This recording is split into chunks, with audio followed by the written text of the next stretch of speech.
Welcome to The Works. In today's episode, we're taken to the skies with Hillsborough County Mosquito Control to find out how they combat the spread of disease and the rising mosquito population. So when it comes to mosquitoes, how exactly are we combating them in the sky? Nobody complains about larvae, they complain about mosquitoes, and specifically adult mosquitoes, female mosquitoes, the ones that bite you, right? But it's a lot easier to control adult mosquitoes by controlling the larvae.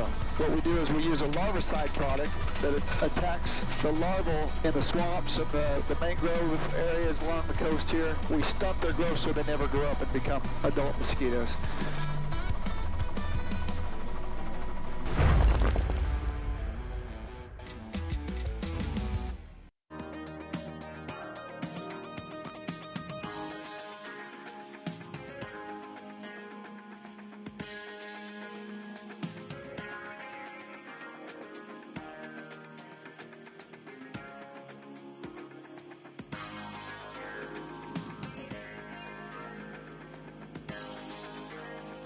Most people, to the untrained eye, are going to sit here and say that this owner starved her dogs. We're going to head up to that dog call right now.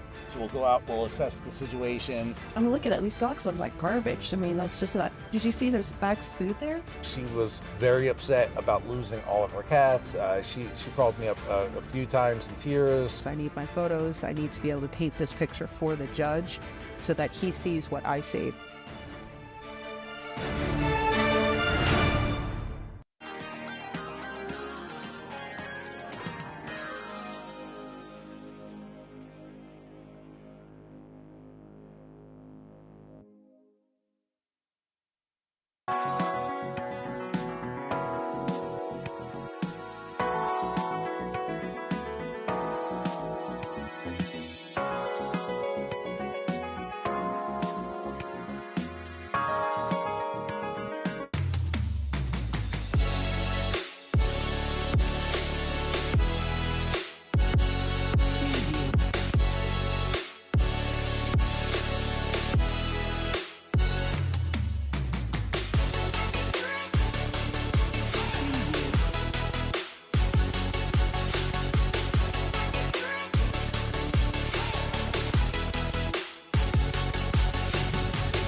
Thank you, and good morning, everybody. It's feel like it's been a while since we saw each other, so it's good to see everybody. I hope you're having a great summer. Welcome to the August 12th meeting of the Hillsborough TPO. I'd like to remember to ask everybody to silence your cell phones, and if we would please stand and join me in the Pledge of Allegiance. I pledge allegiance to the flag of the United States of America and to the republic for which it stands, one nation, under God, indivisible, with liberty and justice for all. All right, thank you. Ms. Ramos, would you please call the roll? Good morning. Ross? Here. Wostel? Here. Miller? Here. Myers? Here. Cohen? Here. Bowles? Here. Clendenin is excused. Hurtek is also excused. Young? Here. Kilton? Here. Board Member Lynn Gray is running a little late today. Klug? Here. Radha-Christian? Here. Slater? Here. King? Here. And Joseph? Here. You have a quorum, sir. Thank you very much, Ms. Ramos. So has everybody had an opportunity to review the minutes from two meetings on the same date? June 10th, we had a TPO board meeting and then our TIP meeting. And if everybody's reviewed the minutes, is there a motion to approve? Move to approve. Any corrections or amendments to the minutes? If not, all those in favor say aye. Aye. Opposed? No nays. The minutes are adopted. Public comment. We currently have one person signed up to speak remotely from public comment, and that is Hung Mei. Good morning. Good morning, Mr. Chair. Good morning, Mr. Chair, board member of the TPO, Executive Director Wong, and staff. Thank you for the opportunity to speak today. My name is Hung Mai. It is an honor for me to introduce myself as a member of the Florida Transportation Commission, where I served, since February 2025, with a particular interest in transportation priority and opportunity affecting FDOT District 7 and Tampa Bay region. My commitment to the public service has developed so many years and across several organizations that I play an important role in shaping the future of our region. I spent 8 years with the Basin Board of the Southwest Florida Water Management District, and I gained a deep appreciation and relationship with the infrastructure responsibility growth, water resource environmental stewardship, and regional water supply and planning. I also served 6.5 years with the Tampa Port Authority, which gave me the invaluable insight of the critical connection between our transportation system and the Florida economy. Our port, highway, railway, airport, and local transportation network do not operate independently. They are interconnected, and their success depends on thoughtful planning and strong partnership at the local, regional, and the state level. Today, I am very excited to be one of the members of the Transportation Commission, and I bring those experience together. Transportation is about much more road and bridges. It's about economic opportunity, safety, mobility, quality of life, and connecting people to job, education, healthcare, business, port, airport, and one and the other. District 7 is one of the Florida's most dynamic regions, and with that growth comes from both tremendous opportunity and significant transportation challenge. Addressing them requires collaboration among the Florida Department of Transportation, the TPO, local government, business, and our community.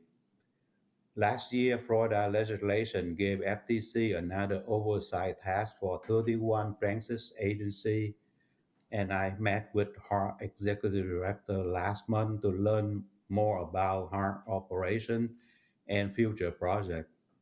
And I am very excited to see PSTA implemented the express bus service from St. Pete to TIA, and HART have a Route 1 from downtown to USF. I hope that we will have the Tri-County Express transit system sooner. There are many significant developments in Tampa Bay region, which represent more challenge for us, especially in funding. That's why we must unite and work together in one voice to get the state and federal attention. I'm looking forward to listen, learning, and working together with all of you to help to ensure the transportation investment we make today serve our community well for generations to come. I am asking the board, the chairman, and the executive director to allow me to appear in your next board meeting as time certain for approximately 5 minutes so that you can see me in person. And if you have any question, you can ask me then. Thank you very much for your service to our region, and thank you again for welcoming me today. And I'm looking forward to working, with you. Thank you, Mr. Mine. Good morning to you. That is the last person signed up for public comment. I do want to tell the board before it gets too far into the meeting that I do have to leave at 11. I've got a meeting in South Florida that I've got to get to. So at 11, our Vice Chair, Commissioner Wastel, will take over. So I don't know what will be going on then, but I don't want you to think I just got disgusted and walked out. So it is a planned departure. So next we have committee reports and advanced comments. First speaker is Rick Fernandez, our CAC Chair. Good morning, Mr. Fernandez. Good morning, Chair. Can you hear me all right? Yes, sir. All right. There were some technical difficulties getting to you this morning. I appreciate the help from the staff. We had our monthly CAC meeting on August the 5th, 2026. There were no action items on our agenda this month. We had some status reports. The committee received a status report from HART on their transit development plan, major update, and the urban expansion area planning study, which I don't believe is on your agenda today. We talked about opportunities to participate in the process of that expansion area study. Both items generated questions and discussions, including the TPO's role in each of those efforts. CAC also discussed its member interest items and how to prioritize them. It's unusual for us at the CAC to get much, if any, in the form of public comment. This month we had some, and since one of the principal roles of the CAC is to facilitate communication between the TPO board and the community, a two-way street communication, I thought it was important that I emphasize the community input that we heard last week, although the item that they came to talk to us about isn't actually on your agenda. I guess it's on the Board of County Commission's agenda because apparently some BOCC members are advancing or advocating a position. What I received yesterday actually, from Amanda Brown, known to many of you, was an email, short one, that communicated the concerns of the Sundance community down in South County at the Manatee border. And I have to admit, I'm not familiar with the area. I wasn't even familiar with this issue until these good folks came and talked to us. I'm just going to read these two paragraphs to put it on your radar. Hopefully for the Board of County Commission members who have constituents in that area, this will put it on your to-do list. Okay. Message to me, Rick, here's some information regarding the issues with Little Manatee South Urban Expansion Area Study and ways that the TPO may be able to help. Residents, specifically in Sundance, are disappointed in the information, or rather lack of information, being used as part of the Urban Expansion Area Study in Little Manatee South. Dr. Corey Campbell, provided the CAC board with a handout of environmental and hurricane evacuation maps that she said were not used in the analysis. Those items, I'm sure, can be provided by staff to the board. The residents are asking that all available environmental, flood, and hurricane study safety zone information be used as part of the analysis for the study. It's also clear that the study does not include a broader analysis of whether the expansion is needed and whether areas inside the urban service area can be better utilized to handle growth. Last paragraph. There are also concerns with a possible new interchange on I-75 next to the Sundance community. FDOT has recently started a feasibility study, but they have not informed the community or the TPO board. It is my current understanding that FDOT is only looking at one specific area of the interstate. We request that the TPO encourage FDOT to broaden the scope of the study to include Buckeye Road in Manatee County. Thank you very much, Amanda.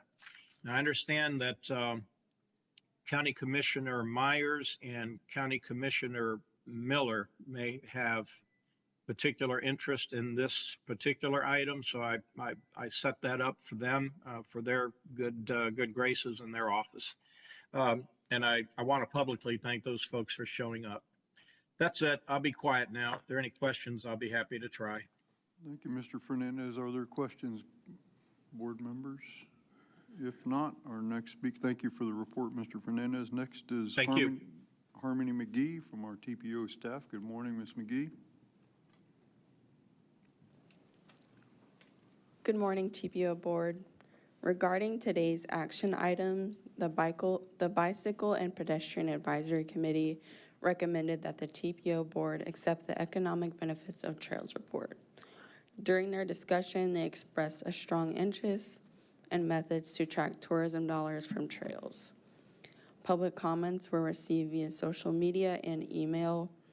On Facebook, Christina Clark shared her frustration with Tampa's ranking as one of the deadliest metropolitan areas in the nation for pedestrians. She urged elected officials and partnering transportation agencies to take a more proactive approach to forming Vision Zero policies. In response to the City of Tampa's interactive bike route map, she also said she'd like to see enforcement against people parking at bike lanes, no scooters or e-bikes dumped there, and the bike lane swept to remove debris and enforce the 3-foot rule.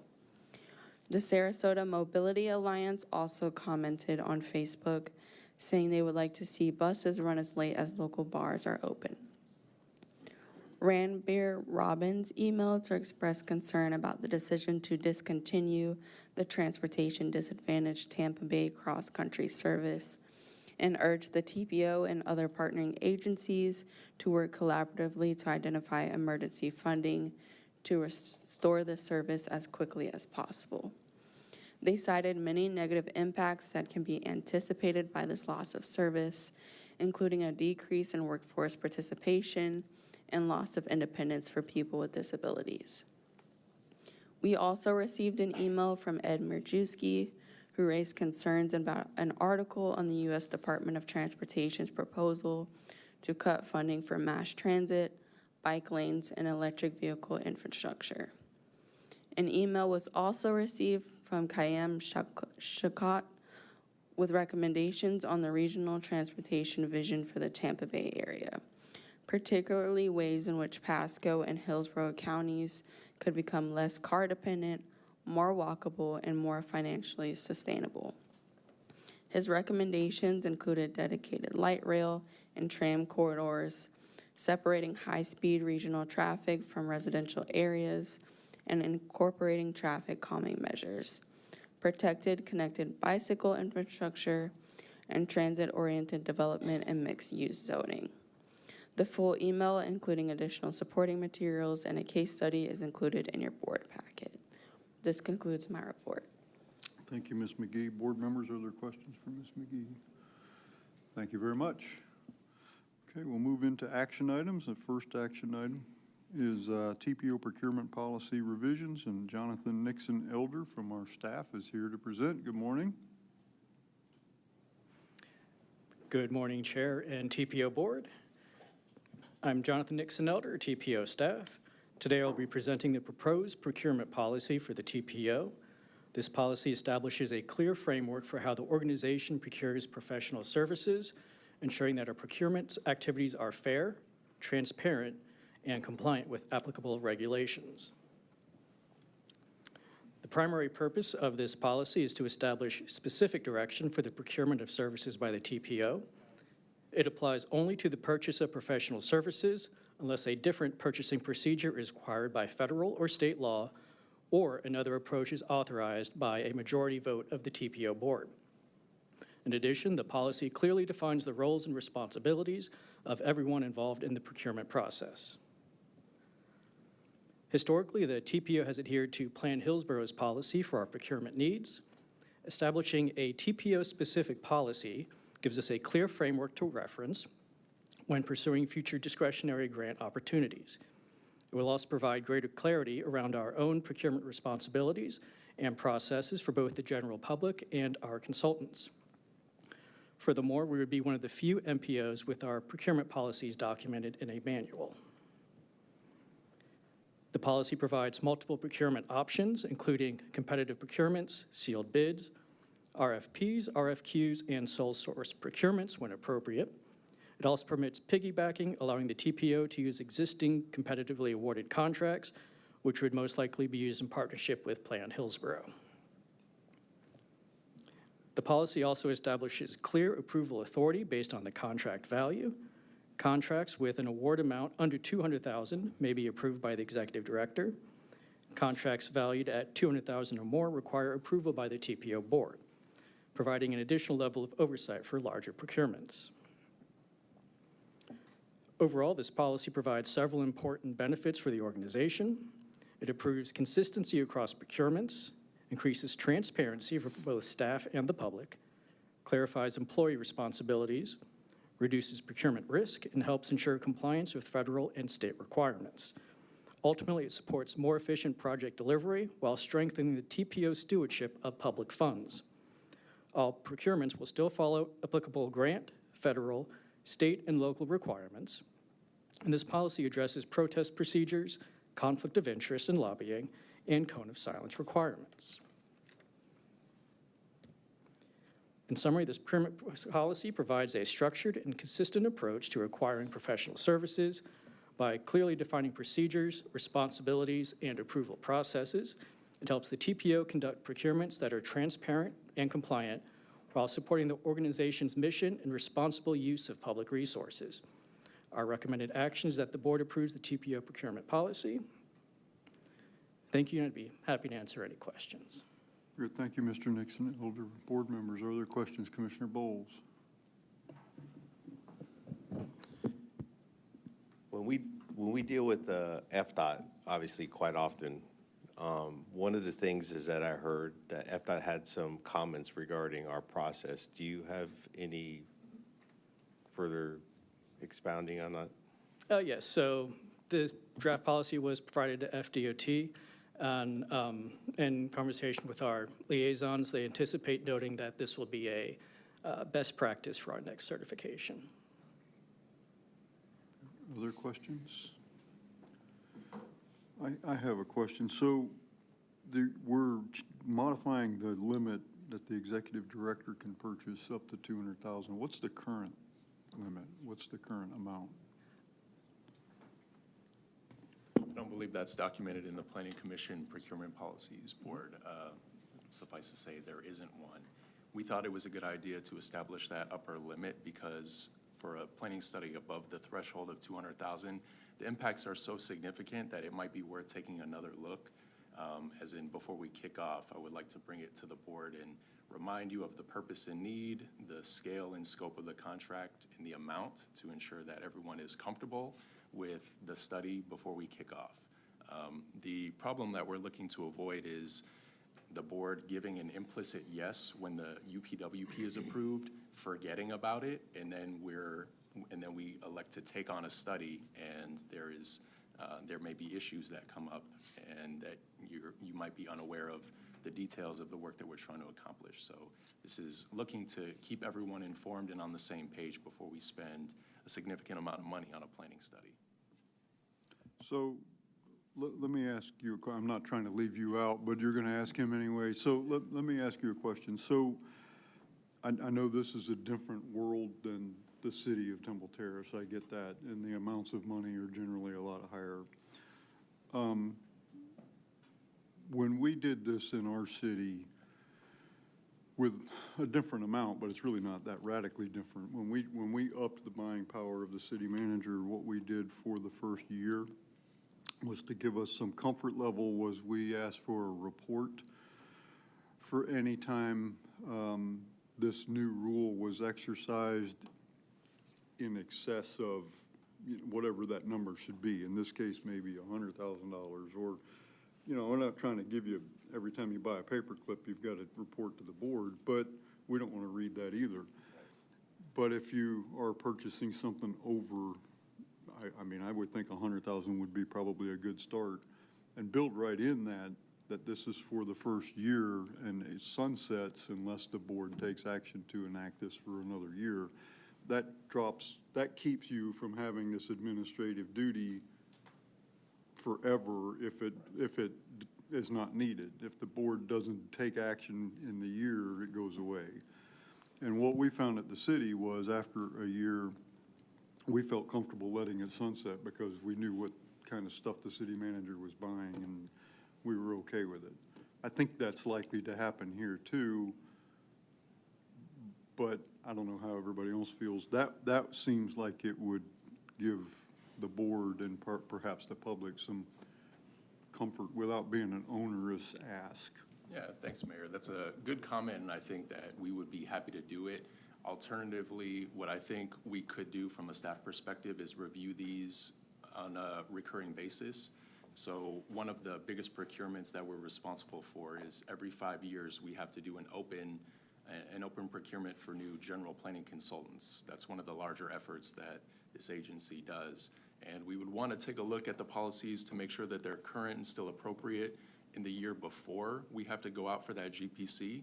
So my recommendation would be to set a schedule to review the policies at least every 5 years. If that's too long and you'd like for this provision of the cost threshold to sunset before then, we could certainly take a look at it if the board is willing.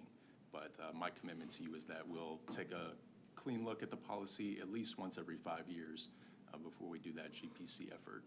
Okay, so board members, I just throw that out for your consideration. It seems to me like it would provide you a little air cover also, so that your major purchase, $100,000, I guess in today's world is not major, but it is if it's your $100,000, and would give you a little cover too to say the board knows about everything I buy. Okay, so I'm trying to figure out the order because I saw lights came on, and I don't know what order it was in. Chris was first. Well, I'm sorry?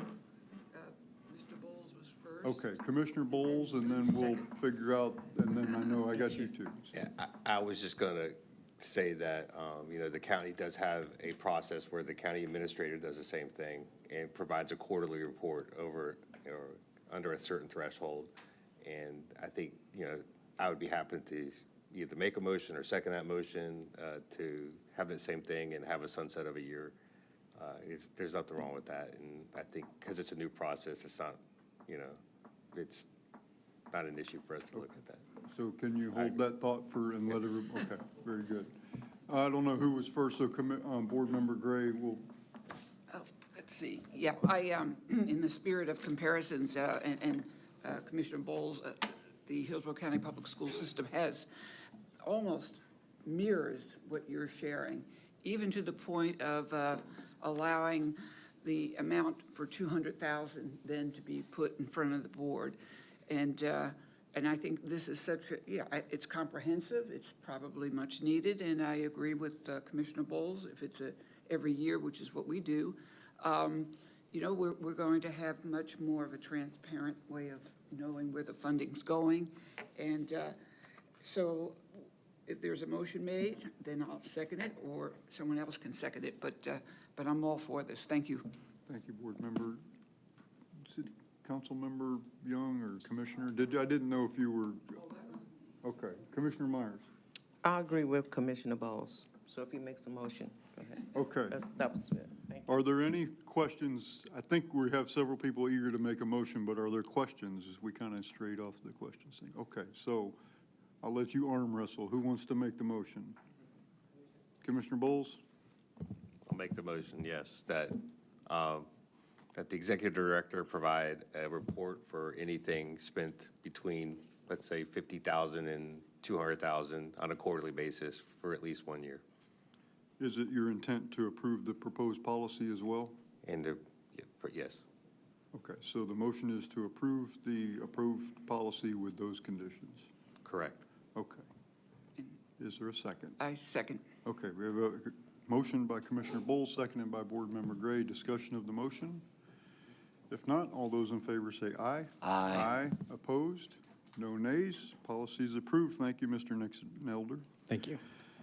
Next action item is an economics benefits of trails report from Jenna Gray from our TPO staff. Gordon, I'm sorry, I don't know where I got Gray. Well, I do know where I got Gray, but, so. Ms. Gordon, good morning.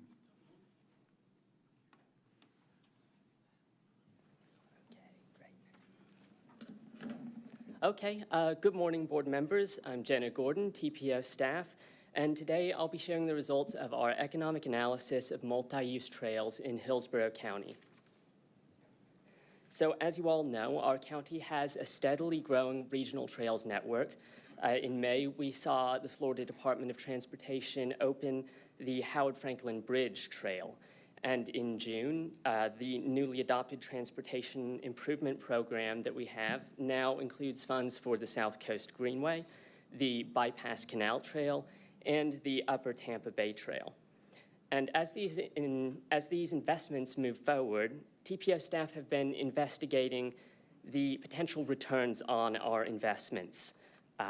And the goal is with our partners with the Tampa Bay Regional Planning Council, to explore the function of multi-use trails as economic infrastructure, to share their key impacts, and inform how to make the most of future opportunities.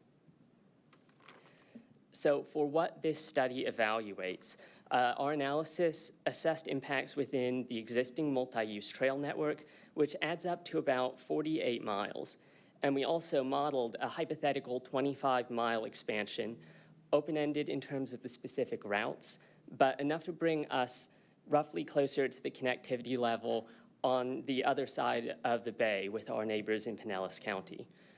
We used 4 basic metrics. For visitor spending and tourism, we drew on trail counter data on the Pinellas Trail and scaled it to Hillsborough locations to assess visitor numbers.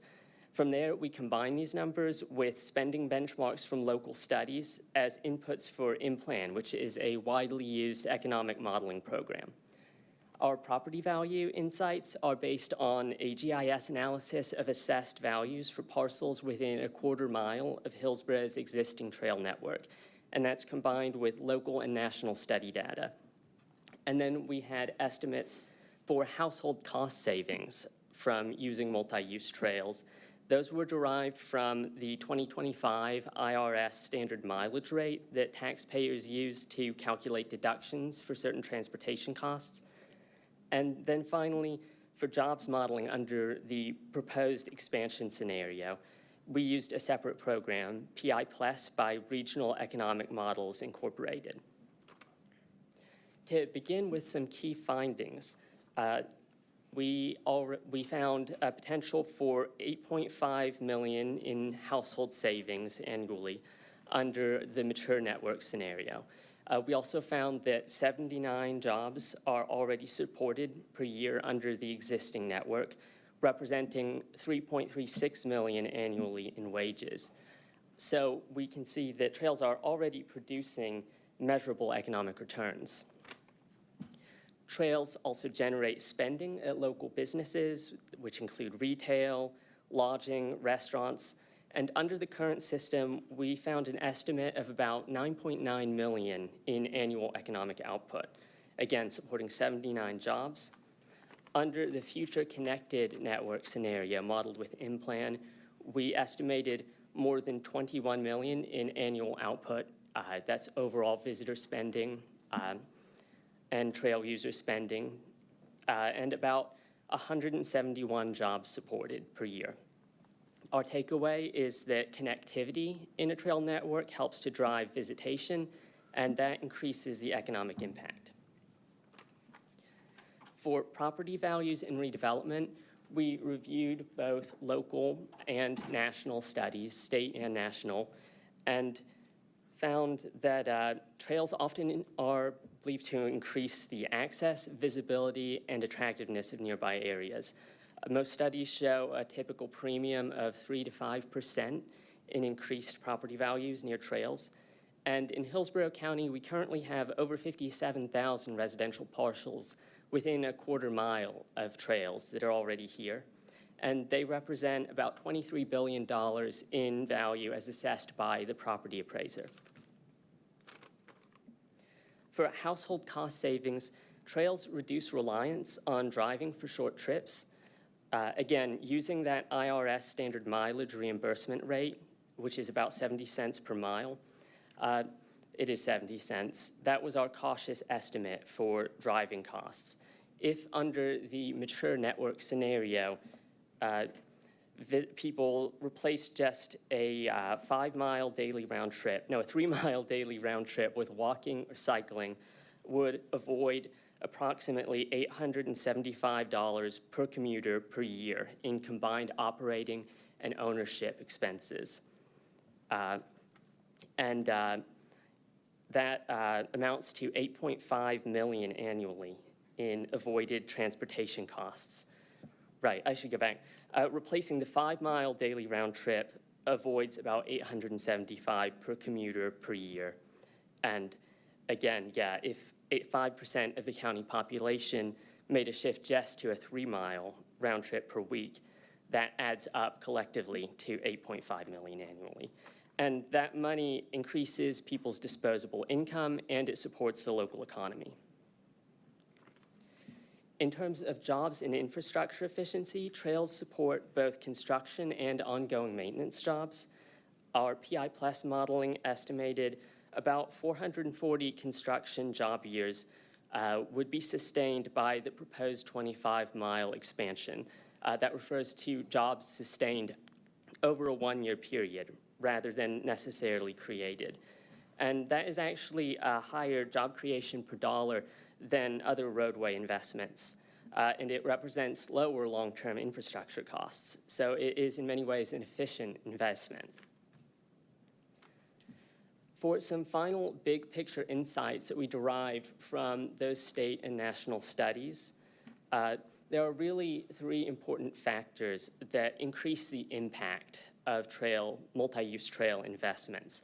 One is connectivity. Are the trails actually linked together or fragmented and separate? Their design quality and maintenance. Are they well lit? Is the debris cleared?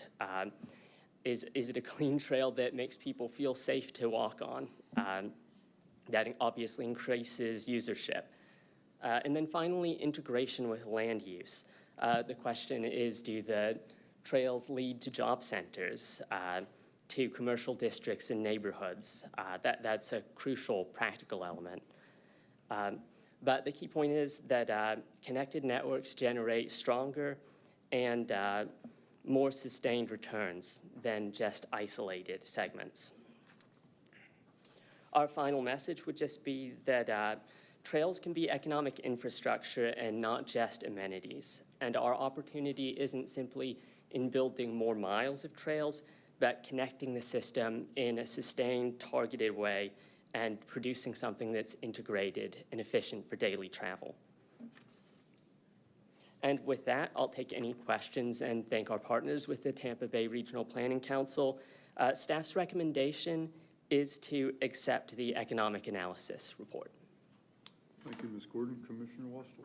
Thanks. I'll spare the board my thoughts about economic impact statements and their reliability, but I will say about the connected networks portion, Johnny, I would just encourage your staff to continue to work with Hillsborough staff.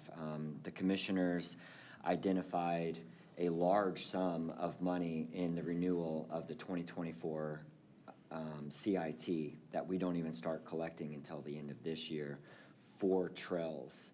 One thing I've discouraged staff from doing is continuing with the hardened, improved trails prior to the connectivity, because the connectivity will lay the groundwork for us then to go and start improving the quality. But we really need to stop putting the cart before the horse. Well, we'll pay for a very expensive hardened improvement for a small section to nowhere, similar to our sidewalks to nowhere throughout the county. So, But I will move to receive the report since there's somebody else up there. Yeah, there is another question, but I'll come back to you for that. So Board Member Gray? Thank you, Mayor Ross. Thank you for that report.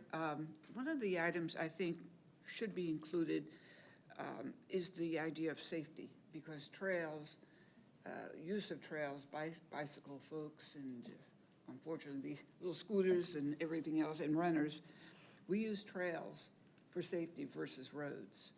And I agree with Commissioner Wastel, the connectivity is a priority, because without connectivity, you're really not getting the entire route finished, and it's a discouraging situation for many of those long distance or distance trail users. But I think the safety needs to be put within the report, because there is. And share your thoughts on that, Ms. Gordon, the safety aspect of trails. I do think that the safety elements are addressed to a degree under our emphasis on the design quality and maintenance. You're right, that absolutely is important, that that riders are safe from both impacts and just other considerations as well.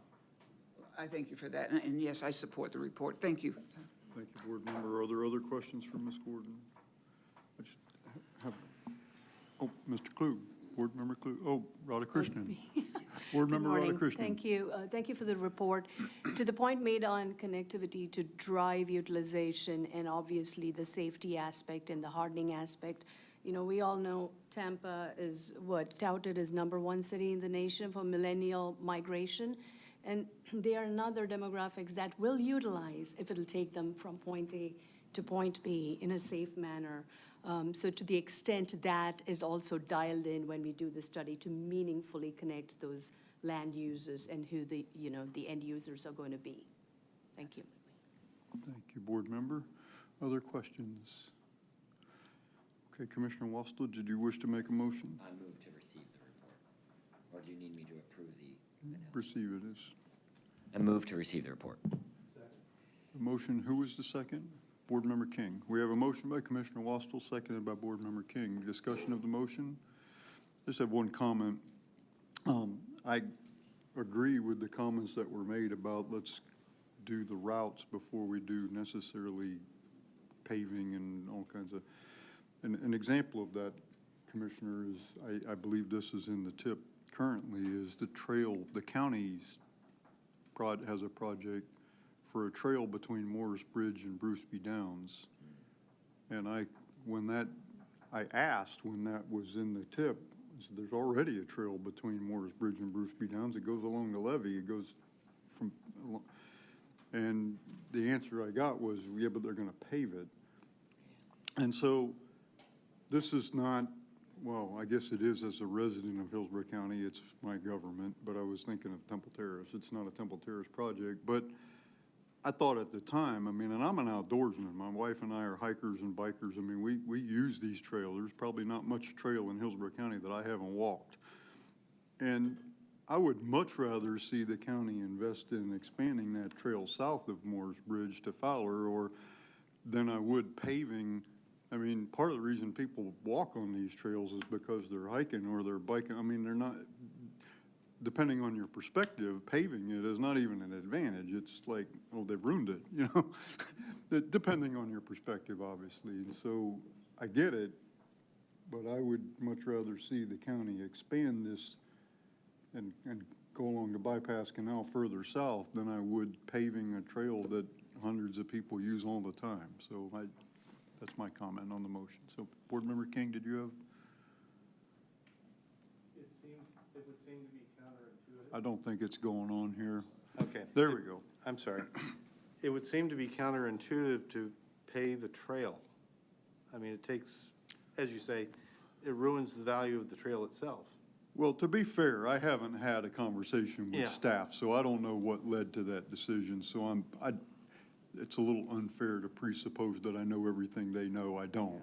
And it depends on your perspective. If you're mobility challenged and depending on the type of device that you're trying to use on that trail, you might feel exactly the opposite that I've been. It's like, I want to use that trail and I can't because it's gravel or Well, know. there would be value in doing that. I don't think anyone wants to deprive someone the ability to actually use it, Yeah.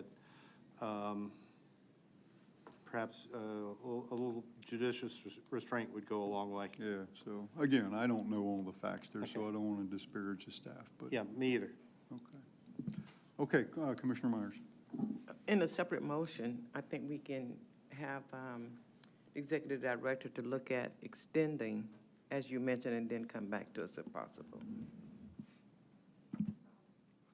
Okay, so the motion is to accept the report. All those in favor say aye. Aye. Opposed? No nays. Thank you, Ms. Gordon. Appreciate that. Johnny, I don't know if that's a good idea or not. You'll have to, I hate my comments here. No, not at all. Force a project for the commission to. No, not at all. That specific trail segment was prioritized by Hillsborough County for ADA compliance, but that aside, I think the board is absolutely correct to hone in on prioritizing connectivity rather than some of the other amenities, right? Simply due to the fact that the full benefits will not be realized until there is connectivity. There's a lot of, there are conditions that trail runners and riders will accept if they can get to their destination, but what they will not accept is not being able to get where they need to go. And so that is a suggestion that we were focusing on for the next wave of priority methodology changes. That was that was in the grouping that we were going to look at this year that we didn't approve of last year. Thank you. Yes, Mayor Kilton. And just, it's not something that I believe this board would have jurisdiction over, but an overarching problem that we have in all of our municipalities are the e-bikes. And they're just so dangerous on these trails for runners and other users, and something that we have to consider as part of the conversation on this. Well, that's absolutely, yes. Okay, so that's food for thought perhaps for future. We have a couple of status reports. The first one is Route 1 update from Hart, and Jesus Peraza Garcia is here. Good morning. Thank you. Good morning, Chair Ross, TPO board members, and Dr. Wong. My name is Jesus Peraza Garcia, and I'm Hart staff. I will provide today an update on Route 1, which includes a review of the 2025 pilot and a 2026 midway report. For context, the first Route 1 pilot started in January of 2025. The City of Tampa provided funding for increasing weekday frequency and making service fare free for a year. And then in 2026, the fares came back, but the frequency increase got expanded. And that's the pilot we're currently in right now. So why Route 1? This route connects two major activity centers in the county or the region at large, downtown Tampa and University area. It is tied in first place for highest ridership in the Hart system. It connects to the streetcar, and it also connects to 70% of the bus network. This corridor has been, the Florida Avenue corridor has been studied for premium service like bus rapid transit or streetcar extension. And lastly, it serves a lot of people and jobs, including transit-dependent populations. As a couple of examples, 1 in 5 people in the corridor don't own a car, and 1 in 4 live below the poverty line. The objective of the pilot was to determine if improved frequency and fare freeze would increase ridership or grow ridership even more, inviting people to try transit. And I'll use that term a bit throughout the presentation, try transit, kind of inviting people to try it, and if they like it, stay. So the 2025 pilot, I mentioned fare free and increased weekday frequency from every 20 minutes to every 15 minutes, 6 a.m. to 6 p.m. And this pilot had a cost of $1.65 million, out of which $1 million went towards fare replacement. So the frequency part of the pilot was only 40% of the cost. So ridership grew, as you would expect when you make something free, some between 42 and 57%, depending on the day of the week. And on-time performance improved by 7 points on weekdays, partly associated with faster boarding times, given there was no fare payment interaction anymore. Weekend on-time performance did go down a little bit, associated with overcrowding and lower frequency. Weekends are typically lower frequency than weekdays, and there was no weekend increase as part of this pilot. So you pair that with a ridership increase that was a lot higher than that of weekday, and you get large passenger loads that slow down service. We conducted surveys throughout 2025. From the surveys, we learned that 27% of riders were new to the route, which shows success on this tri-transit goal that I mentioned. 30% of regular riders mentioned that they were riding more than before, but they did comment that overcrowding was an issue. 80% of riders mentioned they would continue to ride when the fares came back, and 60% mentioned they connect to other routes. So almost 2/3 of riders don't realize the benefits of fare free because they had to pay for that other route. From the operator perspective, boarding times were faster, but there were high passenger loads, so there was some dissatisfaction, not only from the overcrowding, but also from the high number of non-destination riders. On the ridership front, we noticed that there was some shifting from Route 400 to Route 1, since Florida and Nebraska are only half-mile apart. But we wanted to look at net ridership growth in the Florida-Nebraska corridor as a whole, so adding the two routes. And the graph shows that the corridor did gain ridership about 13% for the year. So now moving on to 2026, that pilot, the fare replacement went away, but the frequency was maintained on weekday and increased on weekends and evenings at a total cost of $1.35 million. This one shows a snapshot of 24 to 25 to 26. So you see the weekday goes from light blue to green from 24 to 25, and then weekend and evening goes from dark blue to light blue from 25 to 26. So some data trends for the 2026 pilot. So here you see three tables. The first two are about Route 1. The last one is system-wide. The first one shows average daily ridership by day of week for the first half of the last 3 years. Same on the last one table, but that's for the system, just for comparison with Route 1. And then the middle table is about the evening ridership, and I'll touch on that at the very end.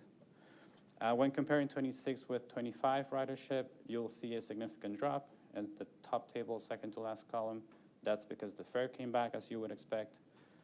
The decrease was less significant on weekends, partially because weekend ridership is more consistent. There was higher frequency, which attracts more riders, and the tri-transit. We suspect that weekends ridership is more discretionary, so we suspect a lot of people tried transit last year and they stayed.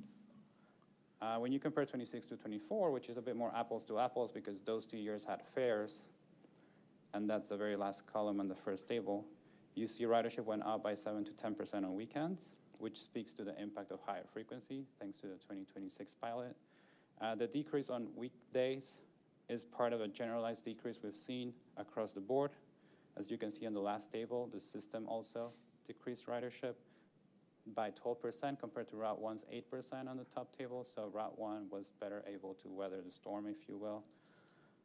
The generalized decrease system-wide is attributed to several factors, but this is a trend we're seeing across the state, so it's not an issue specific to HART.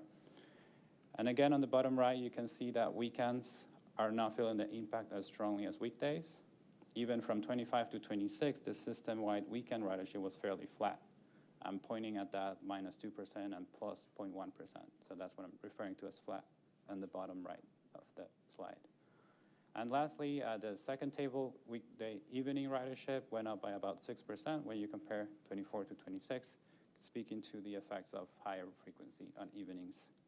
The main message is that fare-free aside, the current pilot is a success when you compare to 2024 service levels.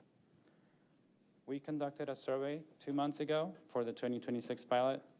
1 in 5 respondents mentioned they were new to Route 1. Of the legacy riders, up to 19% mentioned they use Route 1 more than before. Of those, 58% they use it more because of the improved frequency. If not using Route 1, 1 in 4 people would not have made the trip at all or would use rideshare instead. 4 in 10 respondents use Route 1 to get to work or to connect to other routes.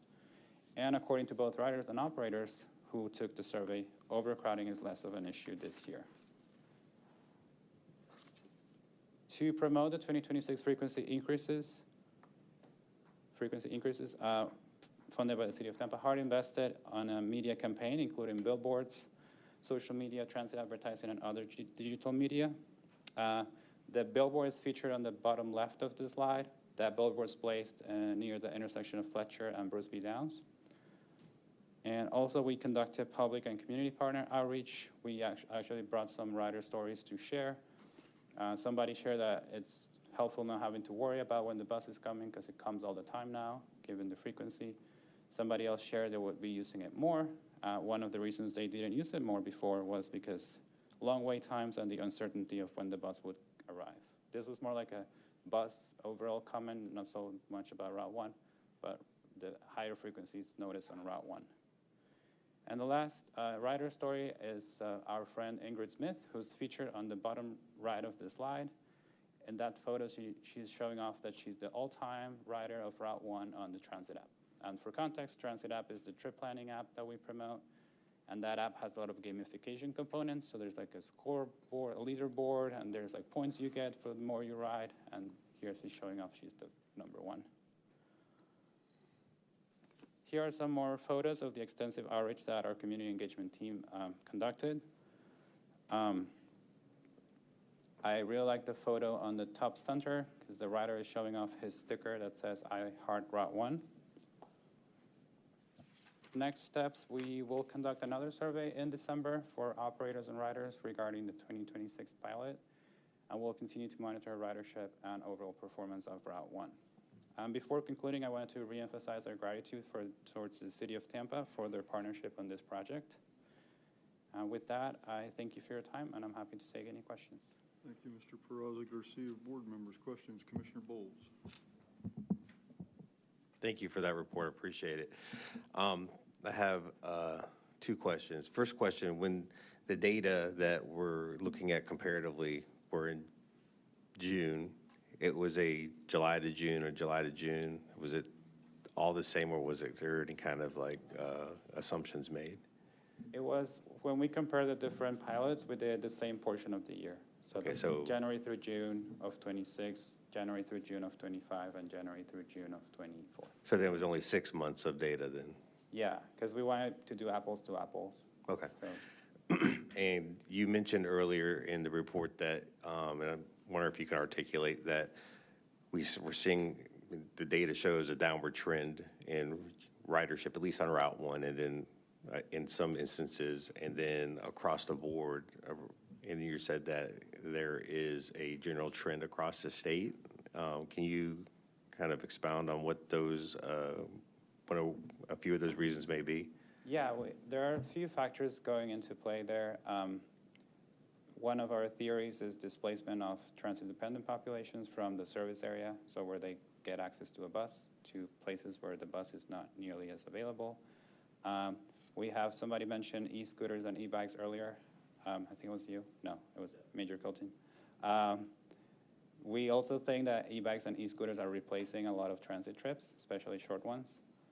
For the longer trips, we see people boarding the bus with their e-bikes and e-scooters. But you know, those short trips are going away, so that eats away at ridership. We saw some impact from paper pass elimination. That was in January of 2025. We used to issue paper passes at the fare box, and that doesn't happen anymore. So for some people, that created a barrier. So we saw some ridership decline for that. And lastly, Helene and Milton in 2024 changed travel patterns quite significantly. So we saw also some decline for that. Other questions, board members? Board Member King? I have a comment, sir. Thank you for your report, Mr. Peraza Garcia. As the numbers reflect, this was a very successful project. It's been in terms of introducing new riders to the HART system and to improving ridership generally on Route 1. I just wanted to express HART's appreciation to the City of Tampa for underwriting this project. And we hope that maybe in the future we can work on some other cooperative ventures. Thank you. Thank you. Board members, other questions? Okay. Well, thank you very much, Mr. Peraza Garcia. Appreciate your report. Thank you. Next is a 27 through 36 Transit Development Plan Major Update from HART staff. Not sure who is out. There we go. You guys are tag teaming.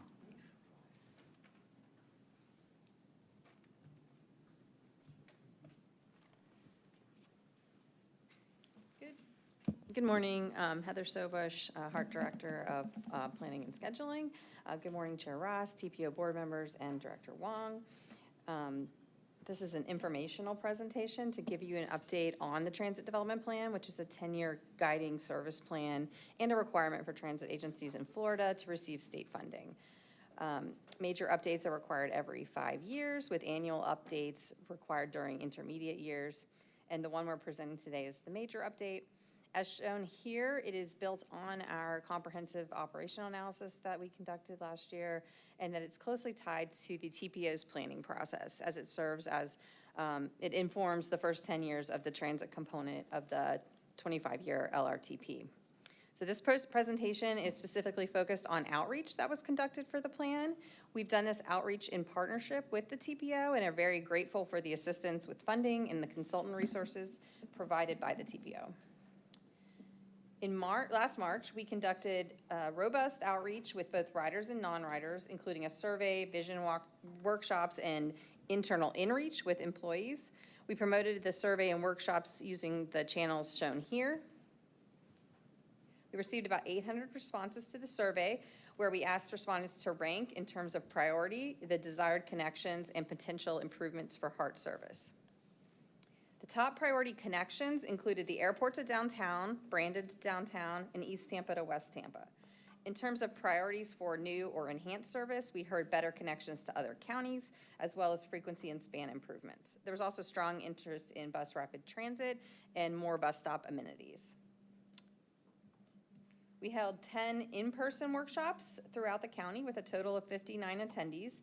In these workshops, we asked people their priorities based on the area they live and their most desired connections and improvements. The top places people indicated they'd like better connections included Wesley Chapel, the University area, and downtown Tampa. The most desired frequency improvements were for routes serving Progress Village, Brandon, 56th Street, and Del Mabry. Other common themes included increased frequency on hourly routes, support for bike lanes and sidewalk connections to bus stops, and improved information on detours and schedule changes. There was support for new types of service such as bus rapid transit, airport connectors, and the streetcar extension. We also conducted 2 internal workshops that were held with bus operators, maintenance staff, and HART admin employees. You'll see similar themes here as we heard from the public.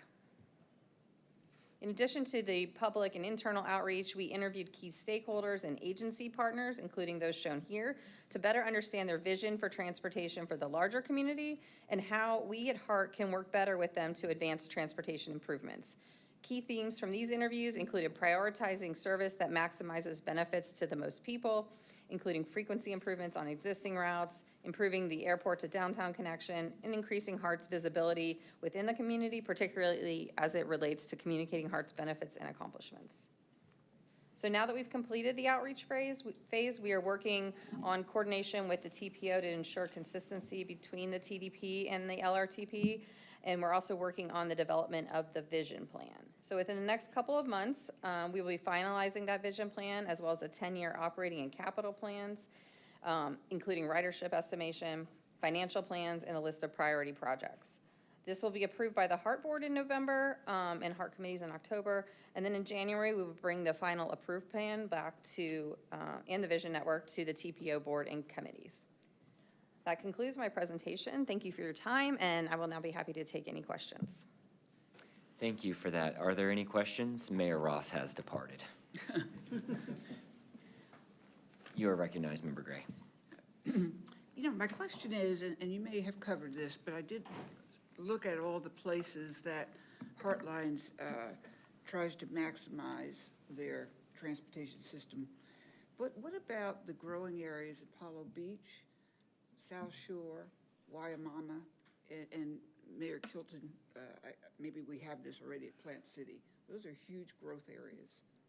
Plant City right now is not part of our authority, but for the other areas, we are looking at those development patterns and evaluating what would be the appropriate service improvements for those areas. And one of those options is looking more into possible microtransit type services, which are typically used in places where the fixed route doesn't do as well because of the lower densities. But we do monitor the growth in all outlying areas and definitely look at how we could make connections.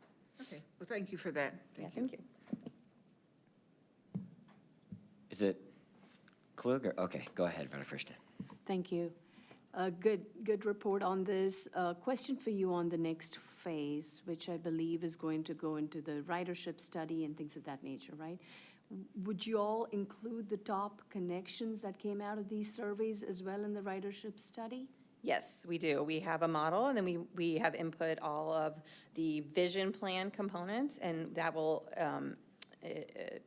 include the ridership estimations for the entire network, including those vision network improvements. Fantastic. And when you do that, you'll definitely take into account the densities, forward-looking densities that we are going to see along those connections. I'm talking about the airport and downtown, for example. Yes. Right? And ridership is going to be modality agnostic, correct? It'll be pure ridership. Correct. Demand. Thank you. Thank you. Any other questions? I'll just make a couple of quick comments.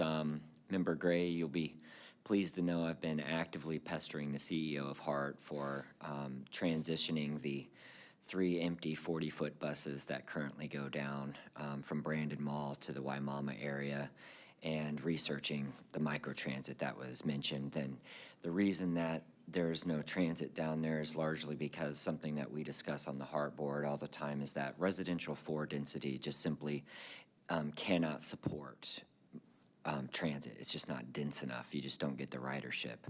So that's hopefully something that we can do. It's a challenge where I think that we have to find a partnership maybe with the county for parking the vehicles down there so they don't have to go potentially back and forth to the main facility. But it is something that we're actively working on. Something like a small rotator from like Waimama, South Shore area, the hospitals, schools, etc. So anyways, since this was information only, do I have a motion to receive the report? Move to receive. All right, I have a motion, Commissioner Meyer, second, Commissioner Bowles. All those in favor say aye. Aye. Like sign.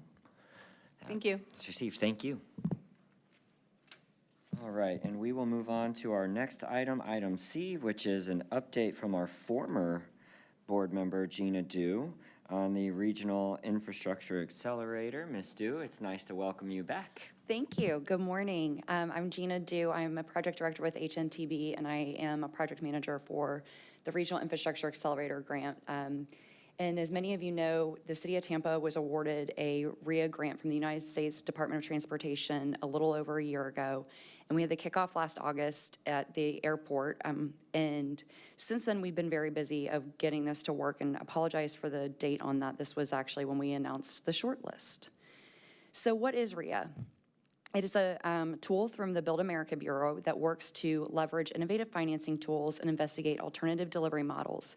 The projects that we're going to go through already had some level of planning done and were adopted into long-range transportation plans. So these are not new projects. These are just unfunded projects that were existing on plans. So again, we had the kickoff last August at the airport, and the city, the mayor really wanted this to be a regional approach. So she brought on to the Tampa Bay Partnership and Bemitra Simmons to really bring that regional conversation together. And then HNTB was selected as the technical piece for this. So we are doing all the cost analysis and working through the list of projects. So we completed the regional screening list, which was over 100 projects that were identified over 3 counties, Pasco, Pinellas, and Hillsborough, and also working with our other public agencies such as HART, PSTA, the airport, the FDOT, and some other conversations that we've been having with the City of Tampa, the City of St. Petersburg, and identifying these projects.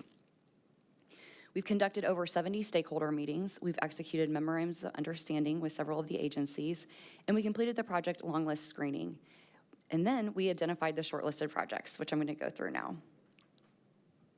So they are the West Shore Intermodal Center, the TPA to Downtown Premium Transit, managed lanes on 275 from Lois to Ashley, the alternate US 19 Bus Rapid Transit Corridor, and the Envision Streetcar Extension. These are not in a priority list by any means. These are not something that we're going to prioritize. Those are, left up to the local governing bodies on to how to prioritize these and move these forward.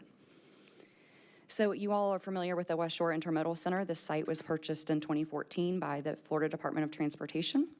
It has some PD&E complete, and it would increase access to the airport, the West Shore Business District, the potential Rays Stadium, as well as the existing Buck Stadium, and accepting transit connections from all 3 counties. The downtown to airport premium transit connection. This is at a feasibility phase. One of the things that is very important when I'm going through these is that we are technology agnostic.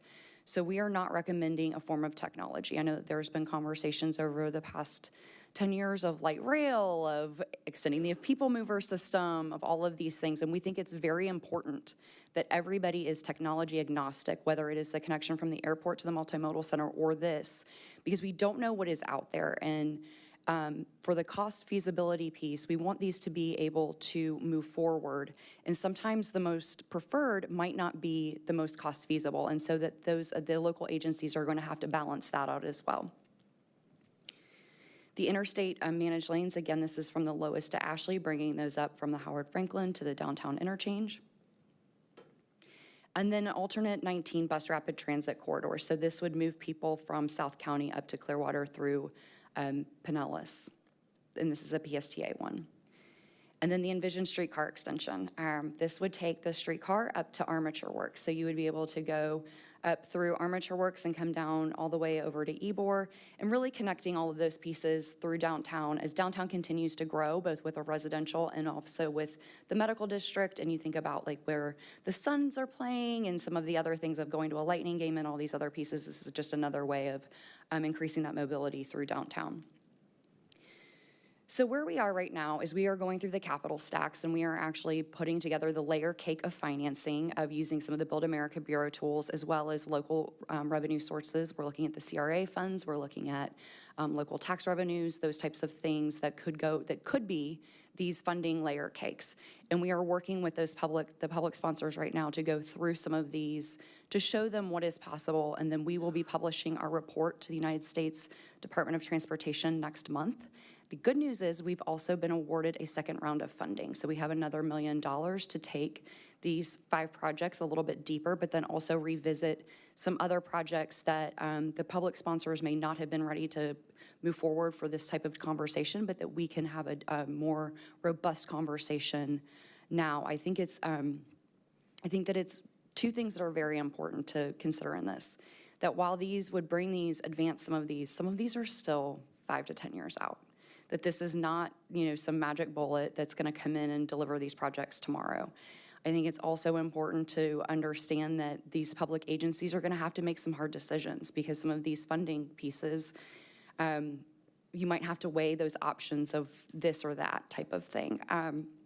But we are super excited to have this level of engagement across the region, and I'm very excited, as you all know, and Commissioners, you acknowledged, I spent a lot of time sitting here. And so for some of these projects, I've been talking about these for over 13 years. So personally, I'm excited to see some of these moving forward, as I'm sure many of you are as well.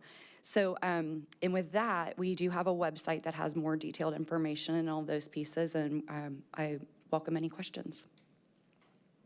All right, thank you for the presentation. Any questions? Go ahead, Councilwoman. Well, one, thank you for the presentation. I'm really excited when I was, hearing the vision of the streetcar extension. I know that's something that my, fellow council members often talk about. And I remember when the conversation about extending the streetcar years ago first came up, and when I was working with some of my students, and we took them on the streetcar for the first time. And one of the questions that we asked them was, how would you feel if you can get on the streetcar right from your house, and your parents can get, and go into downtown and go into work. And so I think that's really exciting.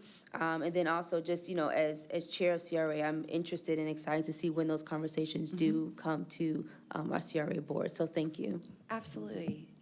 Thank you. Commissioner Bowles, or you could, okay. Commissioner Bowles, you recognize. Thank you, Ms. Dew. Just, again, I guess 2 questions. Yeah. One, with the short list, there was 4 or 5, right? 5.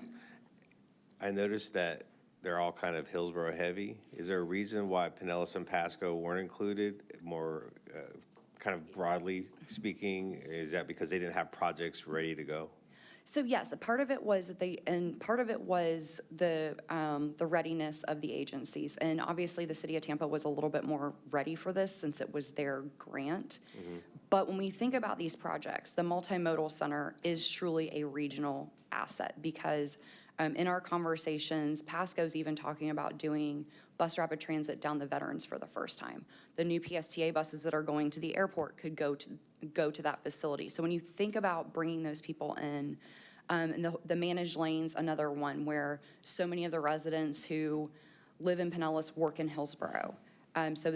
There's that part of it. And again, when you think about the downtown to the airport, that becomes a part of a transit system that could go up further north to like the growth at USF or continue over and those types of things. So it's a great question. And we are revisiting with Pasco and Pinellas as well to see, and we're going back to everybody of saying, okay, you might not have been ready now, but are you ready now to move something forward? Yeah, I think of one particular area in Pasco, 41 and 54, you know, or 41 and 54, where I know that it's scheduled to have something occur there, but you know, those are the type of projects that, again, I'm not saying that we shouldn't focus on Hillsborough. I'm glad that we are. However, and recognize that we do need to certainly recognize the interconnectivity between the three counties. But again, it was just kind of an observation. I was just wondering about that. No, it's a great question, and that you're absolutely right. And I think that like with 41 and 54, because those are funded, they don't necessarily meet this. So these were like unfunded pieces, but we are hopeful with the conversations with Pasco. It's a great question. All right, thank you. All right, Member Radhakrishnan. Thank you. Gina, great to see you. On the first and second projects, right, the TPA downtown connectivity as well as the managed lanes, both could potentially be looking at the same right-of-way initially because is that my correct understanding?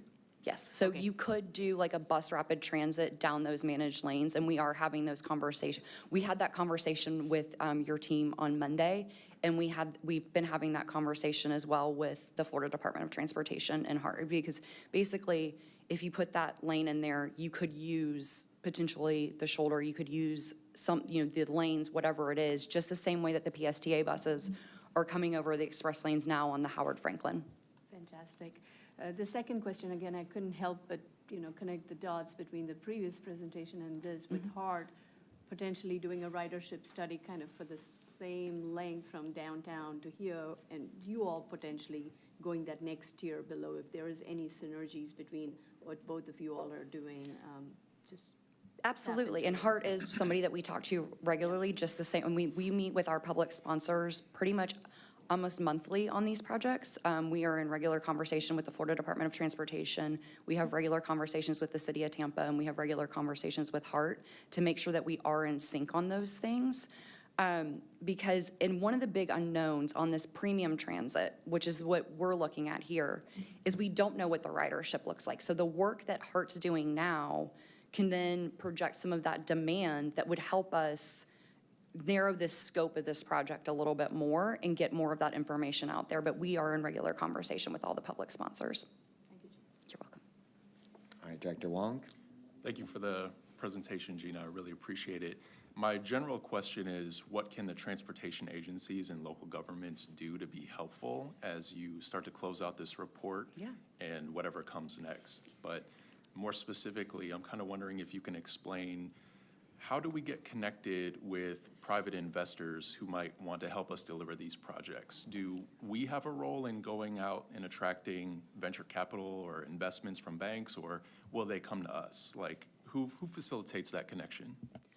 We are happy to do that. I think that's a great question. A couple of things. The first one, what you all can do is, we're more than happy to come meet with, you guys, if you guys are presenting somewhere, if you have a group of constituents that you want to like showcase the work that's been done.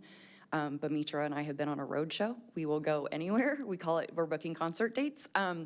And the other piece of it, just, awareness of these and supporting these projects, that these are of regional significance. And the question on the private equity So the piece of HNTB that's been looking at this is we have a group called Advisory, and they are all financial, like acumen, all of those things. And we can work to identify some of those private developers that would be part of this conversation. And I think that it's also, you know, as public agencies going through that RFP process, I know, Thea, you know, I know, Mr. Slater, you've got yours out on the street right now of, you think about what the airport did with the office building, that there are tools in your toolbox that you just have to get comfortable using a little bit. Thank you. Ms. Stu, it's almost like you're trained in media to avoid saying which technology you prefer on those routes. But I do appreciate, I think you made a salient and sobering point, which was that there's the reality that we can't keep expecting that we're going to have all of these different options. We just had a briefing on Route 1, right? Mm-hmm. Well, that was actually not free. It was $1 million of City of Tampa residents' property taxes paid into an authority that has property taxing authority already. Well, that $1 million could have been used to potentially advance even one more inch of the rail line that the trolley or streetcar.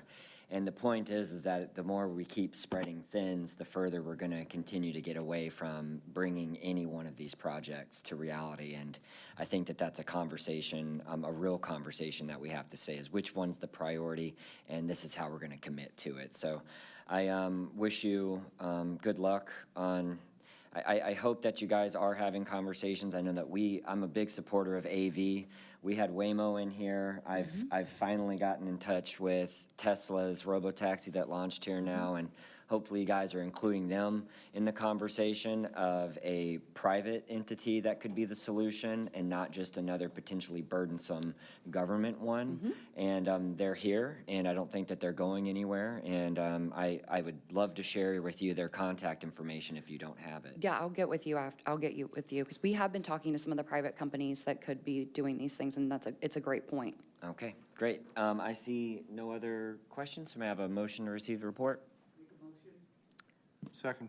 All right, Member Gray motion and second by Member King. All those in favor say aye. Aye. All right, like sign. That motion passes unanimously. Thank you very much, Ms. Stu. Good to see you. I'll talk to you in a second. We will move on to the Executive Director's report. Dr. Wong, you are recognized. All right, thank you once again, board members, for a great meeting. My report is that the TPO special meeting will be held on September 1st, 2026. That's a Tuesday, not a Wednesday, like we normally have our meetings. We will be presenting you with some of the deliverables from phase 2 of the merger report. I highly advise, strongly suggest that you attend if you are able to. We'll be covering a lot, so I'm really looking forward to having briefings in advance of that meeting so I can kind of walk you through the details of the interlocal agreement, bylaws, MOU, and a host of other materials. Our regular TPO board meeting for September will be held the following Wednesday on the 9th. There is a Tri-County TMA meeting on October 2nd to also review the deliverables of the merger report. I do have some legislative updates to share. I'll begin with what happened in July federally. In mid-July, the comment period closed on a proposed rulemaking that would convert long-standing grant management guidance into regulations. Some of the broad impacts are that federal agencies would have greater discretion to terminate awards if deemed inconsistent with executive priorities. I'm sure that you're aware of this. It's not specifically related to transportation, although DOT grants would be affected by this new regulation. And to date, 20 states are challenging some provisions of that rulemaking. This Friday, our staff will be attending the Tri-County BOCC meeting. The agenda is dedicated to discussing the 2027 legislative program, so our staff will be attending and taking notes, and we'll report back to you at the September meeting. I also want to give a brief update on the Fort Hamer interchange, which was introduced via public comment this morning. That is not specifically, or the initiative that was described is not specifically a TPO effort. The Little Manatee South and I-4 urban area expansion study is being conducted by the Planning Commission at the direction of the BOCC TPO is involved only insofar as we're helping them understand the impacts to the transportation network. The specific project that was mentioned, Fort Hamer Interchange, we've spent a lot of time. The interchange is already adopted into the unfunded needs plan. If a federal grant is awarded or if the county decides to go out and bond, we'll need to update the long-range plan to show that as a funded need. But at this time, no action's required of us. And that is it for me unless anyone has any questions. Any questions for Dr. Wong? Seeing none, do I have any old business? Any new business? Seeing none, this meeting is adjourned. Thank you.